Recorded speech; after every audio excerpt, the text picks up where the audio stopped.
नमस्कार बच्चों। आज कक्षा 12वीं का एक बहुत ही इम्पोर्टेंट टॉपिक है जिसे हम कहते हैं पूर्ण प्रतियोगिता में कीमत निर्धारण। तो चलिए इस वीडियो में हम उसे ही जानने की कोशिश करते हैं। और याद रखिएगा ये सीबीएसई और साथ ही स्टेट बोर्ड का एक बहुत ही पसंदीदा प्रश्न है और 6 नंबरों के अंतर्गत यह प्रश्न आता है। तो चलिए इसके विभिन्न पहलुओं को समझने की कोशिश करते हैं। बच्चों है पूर्ण प्रतियोगिता में संतुलन कीमत। तो सबसे पहले जो जरूरी चीज है कि आपको ये समझना होगा कि पूर्ण प्रतियोगिता बाजार वास्तव में कैसा होता है। तो पूर्ण प्रतियोगिता बाजार को आपको मैं पहले रिकॉल करा दूं, एक ऐसा बाजार जिसमें एक समान वस्तुओं का निर्माण होता है, वस्तुएं बिल्कुल समरूप होती हैं। इसका अर्थ है कि रूप, रंग, आकार में एक जैसी होती हैं और यहाँ पर जो छोटी छोटी फर्में होती हैं ना, जिनसे मिलकर एक बड़े उद्योग का निर्माण होता है, वो सिर्फ कीमत प्राप्त करता होती हैं और जो उद्योग होते हैं कीमत का निर्धारण वही करते हैं। तो चलिए समझने की कोशिश करते हैं कि आखिर पूर्ण प्रतियोगिता जैसे बाजार की स्थिति में कीमत का निर्धारण कैसे होता है। तो सबसे पहली चीज कि आपको जानना होगा कि आप जिस कीमत को पढ़ने जा रहे हैं वास्तव में उस कीमत की खास बात क्या है। इस कीमत को हम कहते हैं संतुलन कीमत। और याद रखिएगा बच्चों, संतुलन का जो अर्थ होता है वो यही है कि जिसमें बदलाव ना हो, न बदलने की प्रवृत्ति, मतलब कीमत का उस बिंदु, उस स्तर तक पहुंच जाना जहां पर चेंजेस पॉसिबल नहीं होंगे। तो ठीक वैसे ही बच्चों आप याद रखिए कि संतुलन का अर्थ होता है बदलाव का ना होना। तो जब कीमत की ऐसी प्रवृत्ति हो जाए कि उसमें चेंजेस ना हो तो हम इसे कहेंगे बच्चों संतुलन कीमत। अब चलिए थोड़ा इसके इतिहास पे भी नजर डाल लेते हैं कि आखिर इस संतुलन कीमत की अवधारणा कब आई और किन किन अर्थशास्त्रियों ने इस पर क्या विचार दिया। तो संतुलन जो कीमत है बच्चों, उस पर प्रोफेसर मार्शल से पहले अर्थशास्त्रियों का बहुत अधिक विवाद था।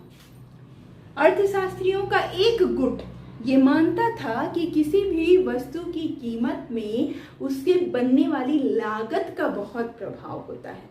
भाई जितना लगा है एक बेचने वाला, एक उत्पादक कम से कम उतनी कीमत तो चाहेगा ही। तो इस आधार पर एक जो पक्ष था वो लागत के आधार पर कीमत का निर्धारण मानना चाहता था। लागत और लागत से हम समझ सकते हैं कि ये पूर्ति पक्ष के पक्षधर थे। उनका ये कहना था कि वस्तु की पूर्ति या वस्तु में लगने वाली लागत के आधार पर कीमत का निर्धारण होना चाहिए। अब ये भी जान लीजिए कि वो कौन अर्थशास्त्री थे। तो वो अर्थशास्त्री थे प्रतिष्ठित अर्थशास्त्रियों के समूह में से हमारे लगान सिद्धांत के देयता डेविड रिकार्डो। डेविड रिकार्डो का ये मानना था कि किसी भी वस्तु की जो कीमत है वो उसके लागत पक्ष से निर्धारित की जानी चाहिए। वे लागत पक्ष या पूर्ति पक्ष के पक्षधर थे। अब वो कौन थे जिसे बहुत मांग के आधार पर जो कीमत का निर्धारण करना चाहते थे। तो बच्चों वो थे उन्हीं के समकालीन जेवेंस और वॉलरस। जेवेंस और वॉलरस का ये मानना था कि किसी भी वस्तु की जो कीमत होती है ना, एक उत्पादक लोगों की मांग को देखकर डिसाइड करता है। अगर मांग बहुत ही कम आ रही है तो वो वस्तु को थोड़ा सस्ते दाम पर भी बेचने को तैयार हो जाएगा और अगर मांग बहुत ज्यादा है, उस वस्तु के लिए क्रेज जिसको कहते हैं ना, वो बहुत ज्यादा है तो उसकी वो ज्यादा कीमत भी ले सकता है। गलत तो वो भी नहीं थे अपने पक्ष में, बिल्कुल ऐसा ही तो होता रहता है। तो जेवेंस और वॉलरस का मानना था कि वस्तु की जो कीमत होती है वो मांग पक्ष उस पर हावी होता है और मांग द्वारा निर्धारित होती है। तो आखिर आज का दृष्टिकोण क्या है। तो बच्चों मार्शल ने इन दोनों ही दृष्टिकोणों को एक करने का काम किया है। इसीलिए तो मार्शल किसी भी सिद्धांत की वैज्ञानिक व्याख्या करने में सिद्धहस्त अर्थशास्त्री थे। परफेक्ट, बिल्कुल परफेक्ट इकोनॉमिक्स जिसे कहा जाए वैसे थे हमारे मार्शल। और मार्शल ने ये डिसाइड किया और प्रूफ भी किया, साबित भी किया कि किसी वस्तु की जो कीमत है वो दोनों पक्ष से निर्धारित होती है। और फिर जो उन्होंने फॉर्मूला दिया वो ये था मांग बराबर पूर्ति। किसी वस्तु की कीमत वही तय होगी जहां पर वस्तु की मांग और पूर्ति बराबर हो जाए, या सीधे सरल शब्दों में कहूं कि जहां पर बेचने वाला भी बेचने को तैयार हो जाए और खरीदने वाला भी खरीदने को तैयार हो जाए, तो इस स्थिति में संतुलन कीमत का निर्धारण होगा। तो अब आपने समझा कितना सरल दृष्टिकोण दिया मार्शल ने और दोनों ही पक्षों को बराबर महत्व दिया। और आज किसी भी वस्तु के कीमत निर्धारण में सिर्फ मांग, सिर्फ पूर्ति काम नहीं आती, बल्कि मांग और पूर्ति दोनों को महत्व दिया जाता है। और पूर्ण प्रतियोगिता में भी मांग और पूर्ति दोनों पक्षों के द्वारा ही कीमत निर्धारित की जाती है। तो चलिए अब इसके साथ हम समझते हैं कि पूर्ण प्रतियोगिता में मूल्य निर्धारण कैसे होता है। तो अब पूर्ण प्रतियोगिता की स्थिति में मांग के और पूर्ति के द्वारा कीमत निर्धारण को तो किसी तालिका और चित्र के द्वारा ही स्पष्ट करना होगा। तो चलिए हम समझते हैं तालिका और चित्र के द्वारा पूर्ण प्रतियोगिता में कीमत निर्धारण। जो यकीन है बच्चों आपको बहुत ही सरल लगेगा और पढ़ने में अच्छा भी लगेगा। तो अपनी बात को प्रूव करने के लिए मार्शल ने एक लाइन कही थी बच्चों। उस लाइन को आज भी हम अर्थशास्त्र में बड़े ही गौर से पढ़ते हैं। उन्होंने कहा था कि मांग और पूर्ति कैंची की दो फलकों के जैसे हैं। जिस तरह कपड़ा, कागज कुछ भी काटने के लिए कैंची के दोनों फलकों का होना जरूरी होता है, ठीक वैसे ही कीमत के निर्धारण में मांग और पूर्ति का होना भी जरूरी होता है।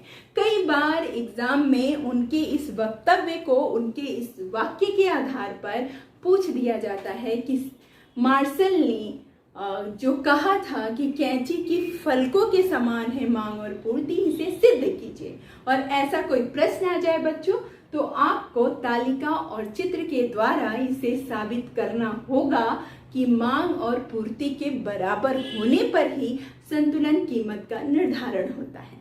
अब इसे एक तालिका से स्पष्ट करने के लिए मैं यहाँ पर एक ओर कीमत को ले रही हूँ और दूसरी ओर पूर्ति को लूंगी और एक ओर मांग को लूंगी और स्थिति को देखेंगे।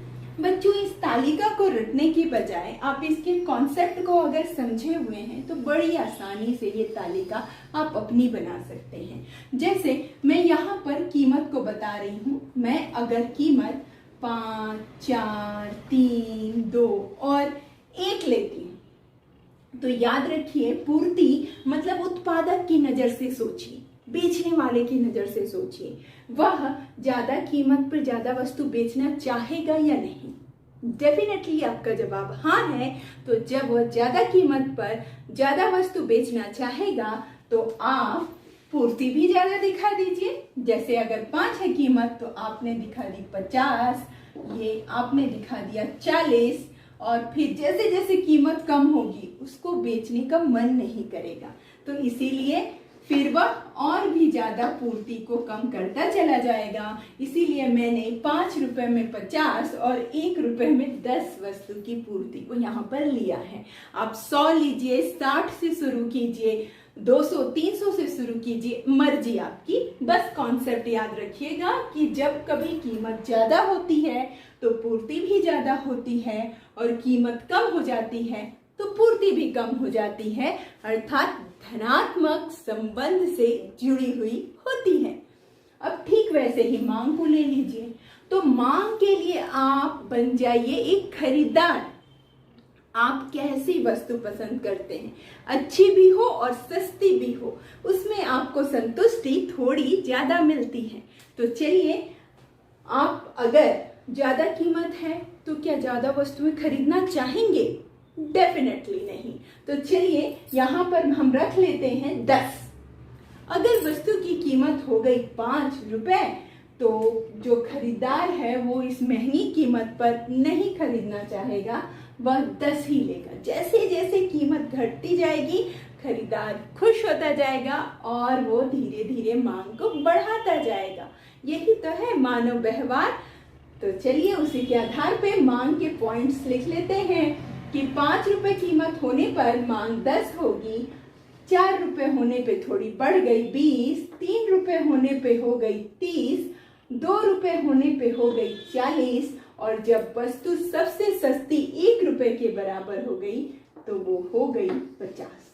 अब आपको इस तालिका में कहीं साम्य दिख रहा है, कहीं संतुलन दिख रहा है, जहां मांग भी बराबर हो, पूर्ति भी बराबर हो, फिर जो कीमत होगी वही तो है संतुलन कीमत। तो ये तीसरी, जब वस्तु की कीमत 3 रुपए के बराबर है बच्चों, तब वस्तु की पूर्ति भी 30 है, वस्तु की मांग भी 30 है, अर्थात हम कह सकते हैं कि 3 रुपए ही संतुलन कीमत है। क्यों है बच्चों? क्योंकि यहाँ पर मार्शल के अनुसार मांग बराबर है पूर्ति के। तो ये तो हमने तालिका से प्रूफ कर दिया। अब चित्र बनाकर हम ये समझने की कोशिश करेंगे कि वो 3 स्थितियां कौन सी होती हैं। जी हाँ बच्चों, संतुलन कीमत के निर्धारण में भी 3 स्थितियां होती हैं। एक संतुलन कीमत का निर्धारण, दूसरा अतिरिक्त पूर्ति की स्थिति, और तीसरा अतिरिक्त मांग की स्थिति। तो जब हम इसे चित्र द्वारा समझेंगे तो इन दोनों ही स्थितियों को भी समझेंगे। तो चलिए सेम इसी तालिका के आधार पर मैं चित्र भी बना देती हूँ।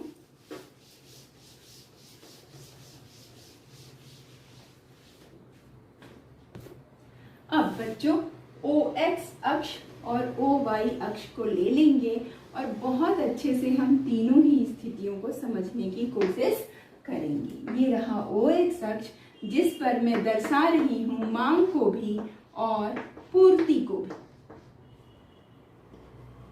और इस ओर मैं दर्शाऊंगी कीमत को। अब 1-1 सेंटीमीटर के अंतर पे हमने ये 5 इकाइयां खींच ली, और इसी के साथ यहाँ पर कीमत के लिए भी हमने खींच ली 5 इकाई। 5, 4, 3, 2, 1, और ठीक ऐसे ही हम खींच लेंगे 10, 20, 30, 40, 50। अब आपको संतुलन कीमत का निर्धारण करते समय आप चाहें तो एक एक को मिलाकर और तब मांग वक्र और पूर्ति वक्र को खींच सकते हैं। तो चलिए उसी प्रक्रिया से हम करते हैं। बच्चों सबसे पहले हम बनाएंगे मांग वक्र को। ठीक, तो मांग वक्र बनाने के लिए याद कीजिए कि जब वस्तु की कीमत 5 रुपए थी, वस्तु महंगी थी, तो मांग कितनी थी बच्चों? 10। तो इस 10 की सिधाई में मैंने लगा दिया। जब कीमत घटकर 4 रुपए हुई तो कितनी हो गई? 20। जब कीमत घटकर 3 रुपए हुई तो कितनी हो गई बच्चों? 30। जब कीमत घटकर 2 हो गई तो मांग बढ़कर हो गई बच्चों 40। और ठीक वैसे ही जब कीमत घटकर 1 हो गई तो मांग हो गई अधिकतम, वो हो गई 50। अब इसके आधार पे आप बड़ी आसानी से अपना मांग वक्र बना सकते हैं। इसे थोड़ा सटीक बनाने का प्रयास कीजिएगा।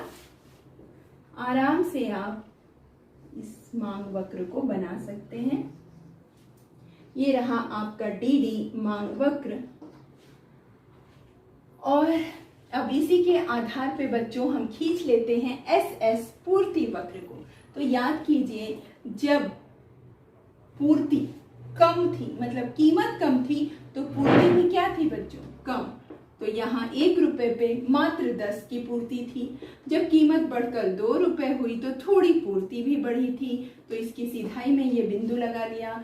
फिर जब कीमत बढ़कर 3 रुपए हुई तो पूर्ति और बढ़ी, मतलब इसी बिंदु पर आ गया। और आपको अब समझ में आ रहा है कि यही क्या होगा हमारा संतुलन बिंदु। और जब कीमत बढ़कर 4 रुपए हुई तो उसके आधार पर पूर्ति बढ़कर 40 हो गई, और जब कीमत बढ़कर 5 रुपए हुई तो पूर्ति भी बढ़कर 50 हो गई। अब इन सब को मिलाते हुए आप एक पूर्ति रेखा खींच लीजिए, जो होगी SS। और इसे बनाते समय ही आपको क्लियर हो गया है कि यहाँ पर है संतुलन बिंदु, जिसे हम नाम दे देते हैं E का। बहुत से बच्चों का प्रश्न होता है कि मैडम E ही क्यों, F क्यों नहीं? बिल्कुल आप लिख सकते हो, आपकी इच्छा है, लेकिन E फॉर इक्विलिब्रियम, और इक्विलिब्रियम हिंदी में क्या है बच्चों? संतुलन। इसीलिए अक्सर संतुलन बिंदु को E ही कहा जाता है। अब ये तो स्थिति हुई बच्चों संतुलन बिंदु की, ये हमारा आ गया संतुलन बिंदु। अब इस संतुलन बिंदु के ऊपर और नीचे की स्थिति क्या होती है, इस स्थिति को क्या कहेंगे और इस स्थिति को क्या कहेंगे? जो मैंने आपसे कहा था कि 3 स्थितियां होती हैं। एक तो हो स्थिति आपने समझ ली, वो है संतुलन बिंदु, जहां पर निर्धारित हो गई संतुलन कीमत, और वो संतुलन कीमत क्या है बेटा? वो संतुलन कीमत है 3 रुपए। ठीक वैसे ही बच्चों संतुलन मात्रा हमारी निर्धारित हो गई। वो संतुलन मात्रा क्या है बच्चों? तो वो संतुलन मात्रा है 30। अब जो दूसरी स्थिति होती है उसे हम कहते हैं अतिरेक पूर्ति की स्थिति। और अतिरेक पूर्ति की स्थिति इस चित्र में कहाँ है? अधिक पूर्ति की स्थिति इस चित्र में कहाँ है? तो अधिकतम को अगर आप लेंगे बच्चों, तो अधिकतम के आधार पर देखिए, जब वस्तु की कीमत 5 रुपए थी तब मांग मात्र इतनी। जब वस्तु की कीमत 5 रुपए तब मांग क्या है? सिर्फ इतनी। और साथ ही पूर्ति को देख लीजिए कि जब वस्तु की कीमत इतनी है तो ये पूरा भाग क्या है? ये अतिरिक्त पूर्ति की स्थिति है, क्योंकि 5 रुपए कीमत पर वो 50 के बराबर पूर्ति कर रहा है। तो ये पूरा भाग, जिसे आप छायांकित भी करके बता सकते हैं कि ये अतिरिक्त पूर्ति की स्थिति है। ठीक वैसे ही बच्चों अतिरिक्त मांग की भी स्थिति को देखिए कि जब कीमत घटकर 1 रुपए हो गई थी तब पूर्ति तो कम थी 10, लेकिन मांग बढ़कर कितनी हो गई है? 50। तो आप जरा देख लीजिए कि पूर्ति मात्र इतनी है, लेकिन मांग जो है वो बढ़कर इतनी हो गई है। तो ये जो कंडीशन है ना बच्चों, आप इसे कह सकते हैं ये है अतिरिक्त मांग। और जब कभी आप बोर्ड एग्जाम के क्वेश्चन में इसे सॉल्व करें तो संतुलन बिंदु बताते ही उसके नीचे में तुरंत बताइएगा कि ये संतुलन बिंदु है और अतिरिक्त पूर्ति की स्थिति कहां से कहां तक है। तो इसके लिए आप अगर इसे A और इसे B, इसे C और इसे D का नाम दे दें तो आप बड़ी आसानी से बता देंगे कि A से B तक कौन सी कंडीशन है बच्चों? अतिरिक्त पूर्ति की, एक्सेस सप्लाई की। और आप बता देंगे कि C से D तक कौन सी स्थिति है? ये तीसरी जो स्थिति है जिसे हम कहते हैं अतिरेक मांग, उस अतिरेक मांग की स्थिति को भी आप C, D से बड़ी आसानी से बता देंगे। तो जब कभी पूर्ण प्रतियोगिता में संतुलन कीमत के निर्धारण को बताइए बच्चों, तो उसके साथ अतिरिक्त मांग और अतिरिक्त पूर्ति की स्थिति को भी बताना बहुत जरूरी होता है। इसके अलावा पूर्ण प्रतियोगिता में एक बहुत ही महत्वपूर्ण कॉन्सेप्ट होता है, जो होता है समय तत्व का महत्व। तो समय तत्व के महत्व को भी मार्शल ने बहुत अधिक इम्पोर्टेंस दिया है बच्चों, और अति अल्पकाल, अल्पकाल और दीर्घकाल को बताया है। और उसी के साथ एक और कॉन्सेप्ट जो उन्होंने क्लियर किया है कि किस समय काल में हम बाजार कीमत निर्धारित होती है और किस समय काल में सामान्य कीमत निर्धारित होती है। तो चलिए समझते हैं उस कॉन्सेप्ट को भी बड़ी आसानी से। याद रखिएगा बच्चों, हमारे जीवन में जैसे समय का महत्व है, ठीक वैसे ही वस्तुओं की कीमत निर्धारण में भी समय तत्व बहुत अधिक प्रभावी होता है। और यहाँ मैं जब समय तत्व को पढ़ाऊंगी आपको, तो सैद्धांतिक और व्यवहारिक दृष्टिकोण दोनों ही आपको बताऊंगी, ताकि आप इस बात को सिर्फ पढ़े ही नहीं, अच्छी तरह समझ भी जाएं। चलिए, पूर्ण प्रतियोगिता में अगर समय निर्धारण में मैं संतुलन कीमत में समय को लूं तो समय तत्व बच्चों इसे 3 भागों में बांटा है अर्थशास्त्रियों ने, और जिसका श्रेय पूरा का पूरा जाता है हमारे वैज्ञानिक अर्थशास्त्री प्रोफेसर मार्शल को। तो आइए उनका समय तत्व का निर्धारण हम समझते हैं। यहाँ उन्होंने 3 काल में बांटा है। एक स्थिति कही है अति अल्पकाल की। अति अल्पकाल को मैं दिनों, सप्ताह या घंटों में ना बांट कर इस कॉन्सेप्ट को आपको समझाना चाहती हूँ कि आप अति अल्पकाल को ऐसे समझिए कि जब वस्तु की पूर्ति में किसी तरह का कोई परिवर्तन नहीं किया जा सकता है और सिर्फ मांग के द्वारा ही वस्तु की कीमत का निर्धारण होता है। मतलब मांग अगर ज्यादा हो रही होगी तो उत्पादक खुद ही अपनी वस्तु की कीमत को बढ़ा देगा, और अगर मांग कम हो रही होगी तो उत्पादक अपनी वस्तु को बेचने के लिए खुद ही कीमत को कम कर देगा। अब आइए इसी बात को समझ लेते हैं एक छोटे से चित्र के माध्यम से। अति अल्पकाल में आप ध्यान रखिएगा, यहाँ पे मांग पक्ष हावी रहता है। अगर मांग पक्ष प्रभावी है या हावी है तो किस में हावी है? वस्तु की कीमत निर्धारण में। मतलब वस्तु की कीमत ज्यादा होगी या कम, ये डिसाइड कौन करेगा? तो ये डिसाइड करेगा मांग वक्र। अब चलिए इसे एक चित्र के माध्यम से मैं आपको बता दूं। जैसे वस्तु की पूर्ति यहाँ पर बच्चों बिल्कुल भी स्थिर होती है। तो वस्तु की पूर्ति अगर स्थिर है इसका मतलब वो सीधी रेखा के रूप में, खड़ी सीधी रेखा के रूप में आ जाती है। तो यहाँ पर अगर मैं वस्तु की पूर्ति और मांग दोनों को लूं तो पूर्ति रेखा में बिल्कुल सीधी बनाऊंगी। अब किससे डिसाइड होगा बच्चों? कीमत मांग से। तो एक मांग वक्र जो अपने आकार में है, जिसे मैं यहाँ पे डी का नाम दे रही हूँ, ये जहां पर पूर्ति को काटा वहां पर ही संतुलन कीमत आ गई, वो है ओपी की स्थिति।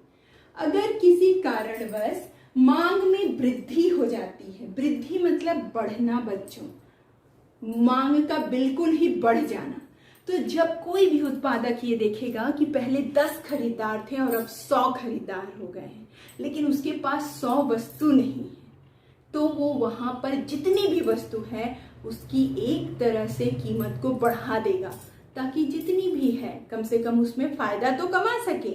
यही एक उत्पादक का नजरिया होता है। तो बच्चों अगर मांग किसी भी हाल में बढ़ गई, एक नया मांग वक्र मिल गया D1, तो यकीन जानिए कीमत वो नहीं रहेगी, कीमत भी नहीं मिल जाएगी, वो होगी OP1।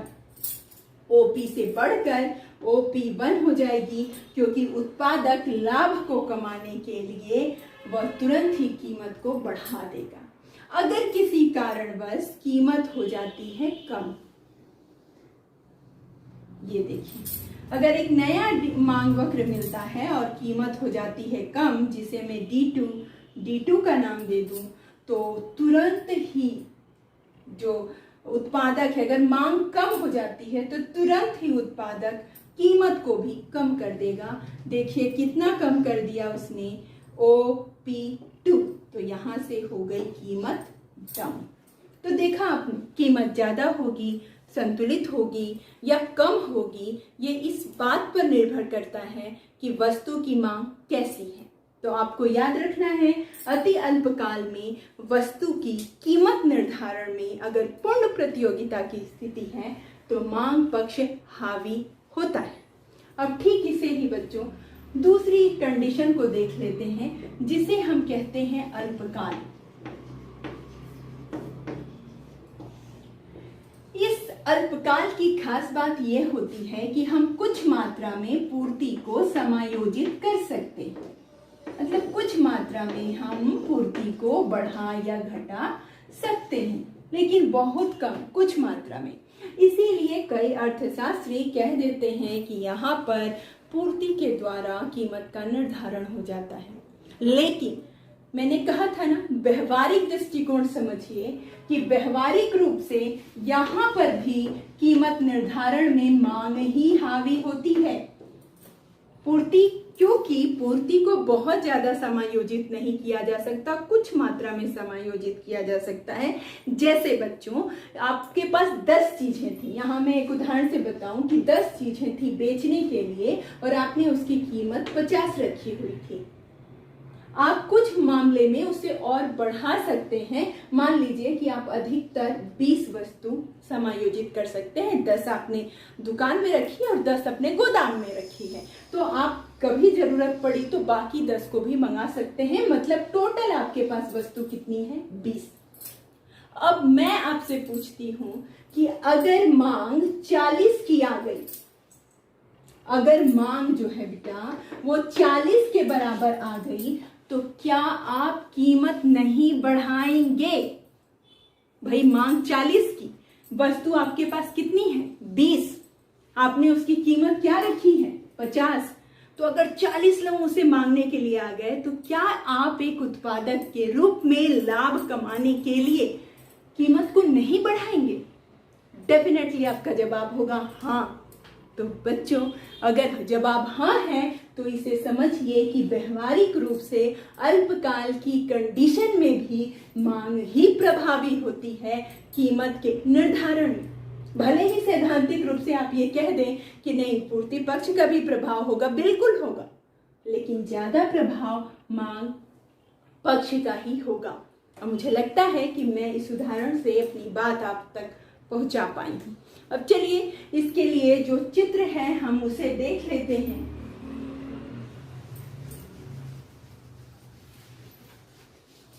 इस चित्र के निर्माण में हम मांग और पूर्ति दोनों के ही नए नए वक्रों का उपयोग करने वाले हैं। जैसे पहले एक सिंपल, मैं साधारण संतुलन कीमत का निर्धारण कर दूं। ये रहा मेरा आरंभिक मांग वक्र जिसे मैंने डी का नाम दिया। ये रहा मेरा आरंभिक पूर्ति वक्र जिसे मैंने एस का नाम दिया। और ये रही मेरा संतुलन बिंदु और ये मेरी कीमत ओपी। ठीक, और यहाँ पर मांग और पूर्ति की जो है वो मात्रा हो गई, वो हो गया ओक्यू। अब किसी कारणवश मांग जो है वो बढ़ गई, मांग बढ़ गई मतलब आगे की तरफ जाएगी। एक नया मांग वक्र मुझे मिल गया, ये मेरा नया मांग वक्र है D1 D1। अब देखिए मेरा संतुलन बिंदु E ही रहा क्या? आप खुद बताइए, मेरा संतुलन बिंदु E नहीं रहा। अब एक नया संतुलन बिंदु आ गया, वो है E1। और इससे अगर मैं कीमत को निर्धारित करूं बच्चों, तो यहाँ पर ये बढ़कर कितनी हो गई? T1। तो बढ़ी ना कीमत, और बताइए मुझे किस वजह से बढ़ी? मांग की वजह से बढ़ी। तो व्यवहारिक दृष्टिकोण जो है वो आपका यही रहेगा कि मांग की वजह से यहाँ पर भी कीमत में वृद्धि हो रही है। अब बच्चों, चूंकि समय अल्पकाल का है, तो क्या मैं पूर्ति को बहुत अधिक बढ़ा सकती हूँ? नहीं। तो उस स्थिति में मेरा ये जो पूर्ति वक्र है एक सीमा के बाद जाकर वो खड़ा हो जाएगा कि यहाँ तक तो बढ़ सकता है, लेकिन अब उससे आगे कंडीशन नहीं बढ़ सकती है। तो यहाँ पर पूर्ति को बढ़ाना हमारे लिए संभव नहीं होता है। तो अब देख लेते हैं उस कंडीशन को जहाँ पर मांग जो है वो कम हो गई। एक नया मांग वक्र मिला जो है D2। अगर मैं यहाँ पर कहूँ तो संतुलन बिंदु ये है बच्चों, वो है E2। और अगर मैं कीमत के निर्धारण को लूँ तो कीमत घटकर हो गई है OP2। आप स्वयं देख लीजिए। अब यहाँ पर मात्रा को अगर देखें कि कीमत अगर बढ़ी तो पूर्ति की मात्रा भी बढ़कर Q1 हो गई। कीमत अगर घटी है और मांग घटी है, उस जिसकी वजह से कीमत घटी है, तो पूर्ति भी घटकर Q2 हो गई। तो बड़ी आसानी से आप इसे बता सकते हैं। मांग पूर्ति वक्र को एक रेखा के बाद, एक बिंदु के बाद आप सीधा खड़ा कर दीजिए और बता दीजिए कि किस तरीके से मांग हावी रहती है अल्पकाल की कंडीशन। जो पक्ष है वो दीर्घकाल का है और उस दीर्घकाल में आपको याद रखना है कि मांग भी पूर्णतः बदल जाती है, पूर्ति भी बदल जाती है। तो किसी भी वस्तु का जो सामान्य कीमत होता है वही दीर्घकाल वाली कीमत ही होती है। तो कुछ बातें जो आपको इसके साथ ही याद रखनी है कि जब कभी भी आप पूर्ण प्रतियोगिता में मूल्य निर्धारण को बताएं तो आपको समझना है कि फर्म कीमत प्राप्तकर्ता प्राइस टेकर होती है और प्राइस जो है वो तय करता है उद्योग। तो बच्चों, और सामान्य कीमत स्तर दीर्घकाल की कीमत है। इसके अलावा अगर प्रश्न आए सामान्य कीमत किसे कहते हैं, तो सामान्य कीमत वह कीमत है जो बाजार में उस स्थिति में प्रचलित होने की प्रवृत्ति प्रकट करती है जिसमें मांग और पूर्ति को समायोजित होने का पूरा समय मिल जाता है। इसी के साथ बच्चों 1 नंबर का यह प्रश्न पूछा जाता है कि पूर्ण प्रतियोगिता में उद्योग की प्रत्येक फर्म कीमत डैश होती है, तो आपको लिखना पड़ेगा प्राप्तकर्ता होती है। तो इस तरीके से पूर्ण प्रतियोगिता में आप कीमत निर्धारण के इस एक लेक्चर को सुन लीजिए। फिर मांग और पूर्ति की शक्तियों का उस पर क्या प्रभाव पड़ता है इसे लेकर मैं जल्द ही एक नए वीडियो के साथ आपसे मिलूंगी। तब तक याद रखिए, आपकी सफलता ही मेरा उद्देश्य है। पढ़ते रहिए, कुछ अच्छा करते रहिए और चैनल को लाइक, शेयर और सब्सक्राइब जरूर कीजिए।